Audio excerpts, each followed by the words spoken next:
Hello third year. आज हम topic नए स्टार्ट करने वाले हैं, गुणक की अवधारणा, कॉन्सेप्ट ऑफ मल्टीप्लायर। पिछले अध्याय में लेक्चर में हम गुणक का परिचय दे चुके हैं। इस लेक्चर में हम गुणक के बारे में विस्तार से बात करेंगे। गुणक के विभिन्न रूप होते हैं, जैसे विनियोग गुणक, सरकारी व्यय गुणक, कर गुणक, संतुलित बजट गुणक। खुली अर्थव्यवस्था में गुणक में सीमांत आयात की सीमांत प्रवृत्ति का समावेश किया जाता है। साथ में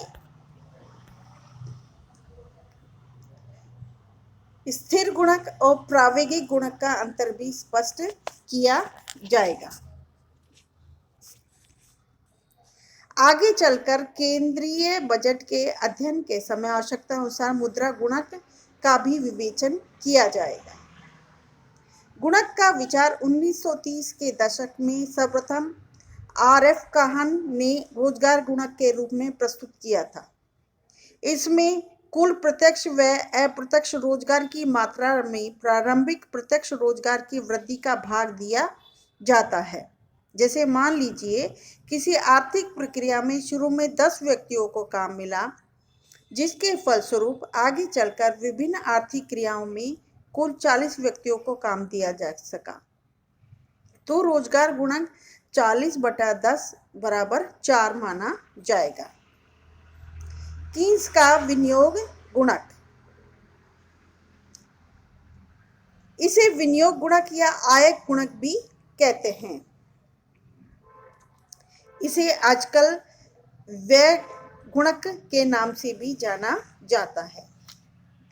केन्सियन गुणक वह संख्या होती है जिससे विनियोग के परिवर्तन को गुणा करने से कुल उत्पत्ति का परिवर्तन निकल आता है। मान लीजिए गुणक 3 है और विनियोग का मात्रा 100 रुपये है, तो आय में वृद्धि 100 गुना 3 बराबर 300 रुपये होगी। हम पहले भी बता चुके हैं कि गुणक की मात्रा उपभोग की सीमांत प्रवृत्ति से निर्धारित होती है, यानी K = 1/1 - 1 MPC। MPC है मार्जिनल प्रोपेंसिटी टू कंज्यूम, यानी उपभोग की सीमांत प्रवृत्ति। MPC + MPS = 1, अर्थात उपभोग की सीमांत प्रवृत्ति और उपभोग की बचत प्रवृत्ति का योग 1 के बराबर होता है, जिसमें MPS = 1 - MPC, यानी अगर एक में MPC यानी उपभोग की सीमांत प्रवृत्ति को माइनस कर दें तो उपभोग की बचत प्रवृत्ति निकल आएगी। या फिर हम ये भी कह सकते हैं K = 1/MPS। MPS है उपभोग की सीमांत बचत की सीमांत प्रवृत्ति, अर्थात गुणक की मात्रा बचत की सीमांत प्रवृत्ति का विलोम होती है। यहाँ S बचत की सीमांत प्रवृत्ति का सूचक है। मान लीजिए उपभोग फलन C = A + BY है, तो यहाँ आय के शून्य होने पर भी उपभोग की मात्रा A के बराबर होती है, जिसे हम स्वायत्त उपभोग भी कहते हैं। इसकी व्यवस्था उधार देकर अथवा पुरानी बचतों का इस्तेमाल करके किया जाता है। इसमें उपभोग की सीमांत प्रवृत्ति यानी ΔC/ΔY, अर्थात एक इकाई आय के बढ़ने पर उपभोग की वृद्धि की मात्रा के बराबर होती है।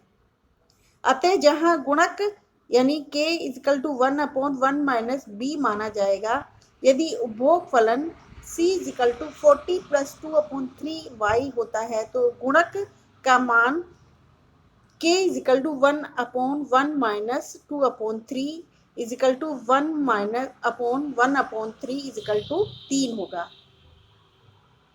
यहाँ MPC 2/3 है और MPS 1/3 है।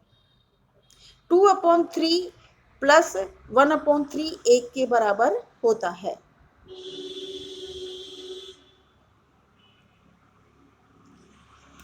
पहले भी बता चुके हैं कि गुणक की मात्रा बचत की सीमांत प्रवृत्ति का विलोम होती है। इसको समझने के लिए स्थैतिक गुणक व प्रायोगिक गुणक के सूत्रों की जानकारी होना आवश्यक है।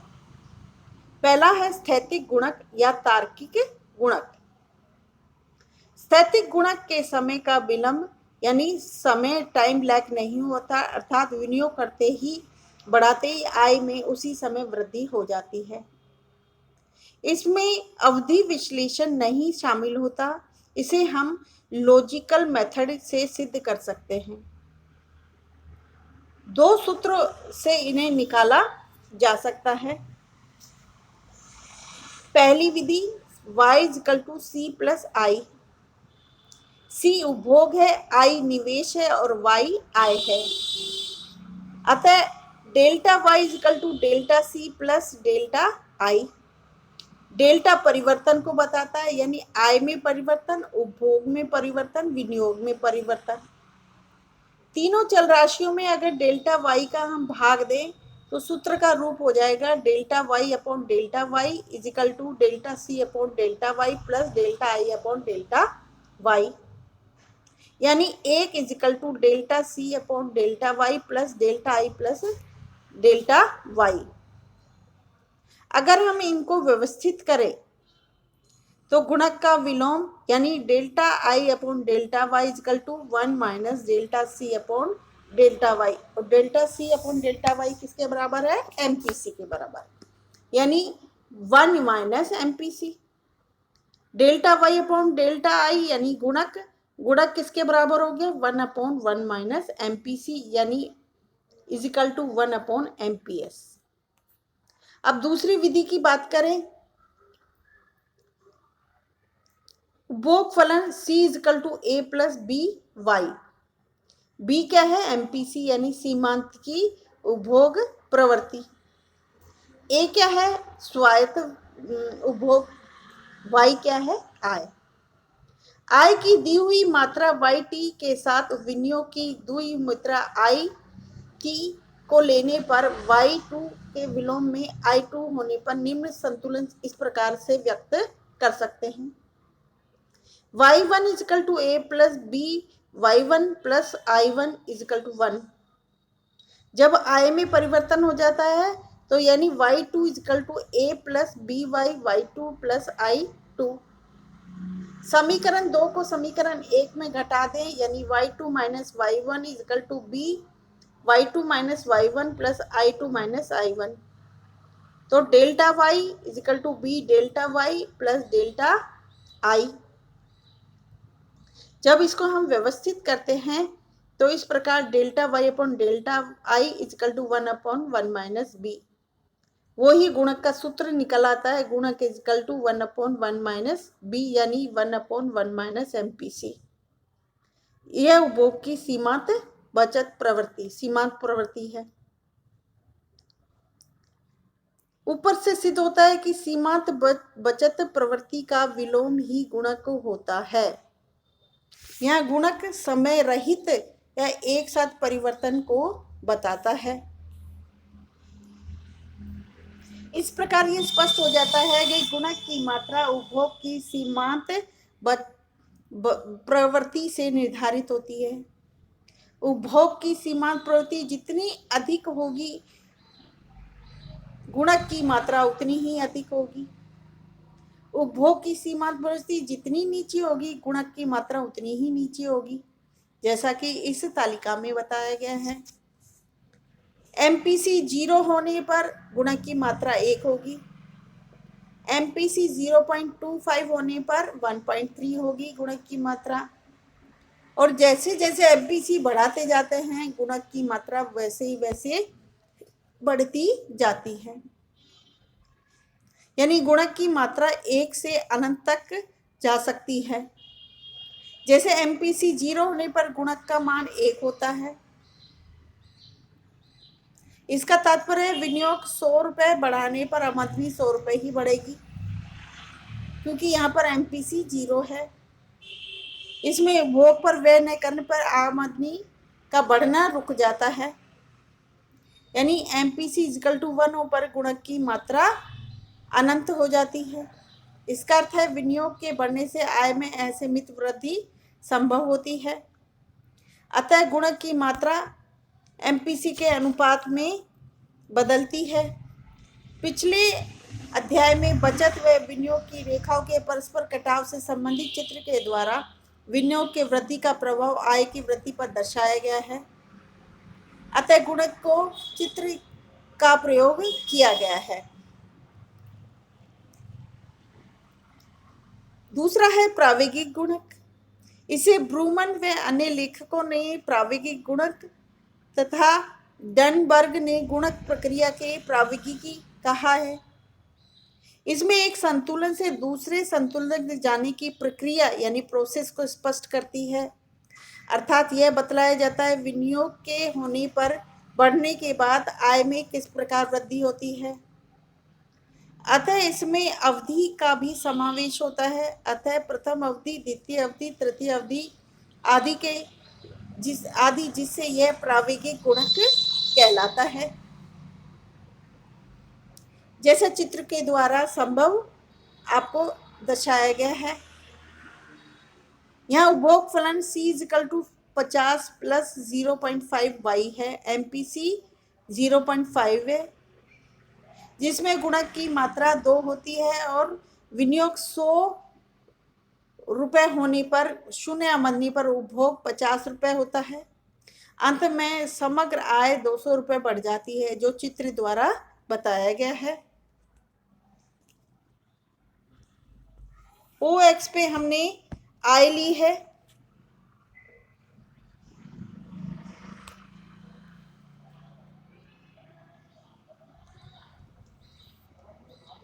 OY पर मैंने उपभोग लिया है या समग्र व्यय लिया है।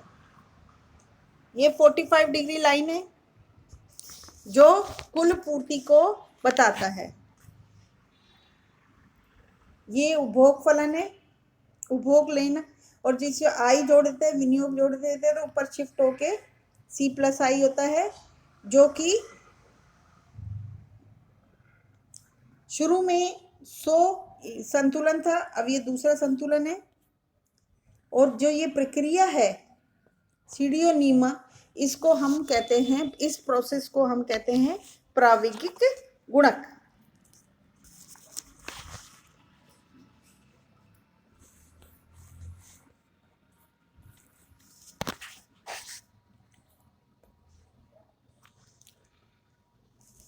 चित्र में कुल मांग और कुल पूर्ति के द्वारा जो 45 डिग्री लाइन है वो कुल C प्लस S यानी कुल पूर्ति को बताती है।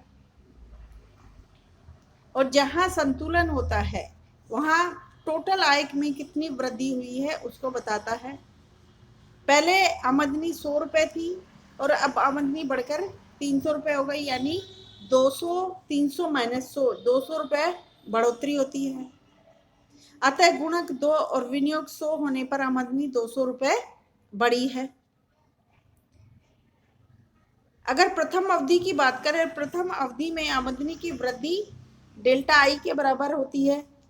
द्वितीय अवधि में B डेल्टा आई, तृतीय अवधि में B गुना B delta I is equal to B square delta आई।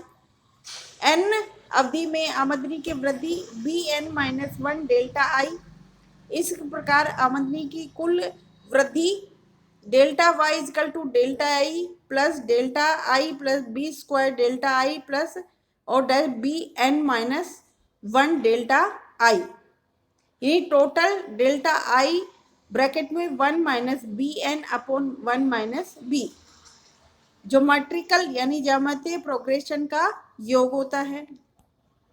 इस प्रकार delta I is equal to delta I upon 1 minus B, n अनंत की तरफ जा रहा है, तो यानी delta Y upon delta I is equal to 1 minus B is equal to 1 upon 1 minus MPC, यानी या फिर 1 अपॉन MPS। इस प्रकार ये प्रावेगिक गुणक कहलाता है। आगे हम पढ़ेंगे गुणक को प्रभावित करने वाले तत्व, जिसका हम अगले लेक्चर में इसकी चर्चा करेंगे।